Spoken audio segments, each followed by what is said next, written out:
နေ့အရင်ကြနေတာမလို့ခဏတာတဲခုနေအိမ်ရကလေးကနှွေဦးမှာပဲပွင့်တဲ့ပန်းနေယူလက်တက်တဲ့အခါ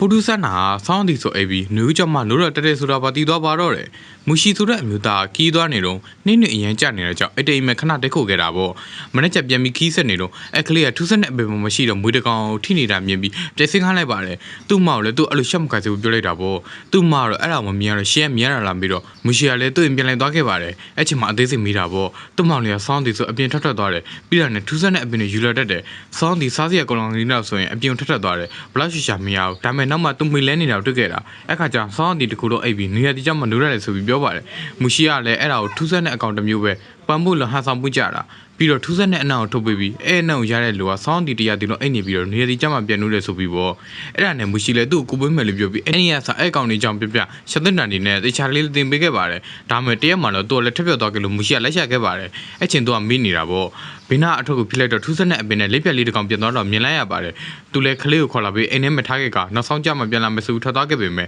နောက်နေ့ဆောင်ရတဲ့အချိန်ပြန်လာတဲ့အချိန်မှာတော့ကလေးကမလို့သေးပါဘူးအဲ့ဒါနဲ့မဖြစ်ဘူးဆိုပြီးသူတွေ့ခဲ့တဲ့လက်ပြက်အတိုက်ကိုရှာဖို့လုပ်ခဲ့ပါတယ်အဲ့ရကောင်မလေးကိုသူ့ကိုမတွေ့မြတ်ဘက်မှာလာရှာဆိုပြီးပေါ့မူရှိရလည်းတောချတဲ့အချိန်တကယ်ပဲနေရသည်ဖြစ်နေတဲ့နေရာကိုတွေ့လိုက်ရပြီးအဲ့လေးပြောက်တွေကဖမ်းခဲ့လိုက်ပါတယ်ဒါပေမဲ့အဲ့ချိန်မှာအဲ့ချိန်လာပြီးတော့အမီပြန်နိုင်တော့ပဲအိပ်ပြတ်သွားခဲ့ပါတယ်နောက်တော့ကောင်မလေးကလာခဲ့ပြီးသူ့အိတ်ထဲဘူးလေးကိုဖွင့်ပေးလိုက်ပါတယ်အဲ့ဒီမှာလက်ပြလေးရှိနေပြီးနေရာပေါ်ရောက်သွားတာပေါ့နူးရောက်ချိန်မှာတော့သူပြန်လို့လာခဲ့ပြီးခလေးလည်းနူးလာခဲ့လို့အဆင်ပြေသွားခဲ့ပါတယ်နောက်တော့မသိရတာကအဲ့လေးပြခုလိုဖြစ်သွားရင်ပြန်လို့ဆိုဘလို့ပေးတဲ့အကောင်မှာဟိုတခါသူ့လိုပေးမိလိုက်လို့ခုလိုမလို့လာဆိုပြီးပေါ့နောက်ပိုင်းမူရှိလည်းအဲ့နေရာနဲ့ထွက်သွားပြီးခလေးကိုနှုတ်ဆက်ခဲ့ကဇလန်းလေးလည်းပြီးဆုံးသွားပါတော့တယ်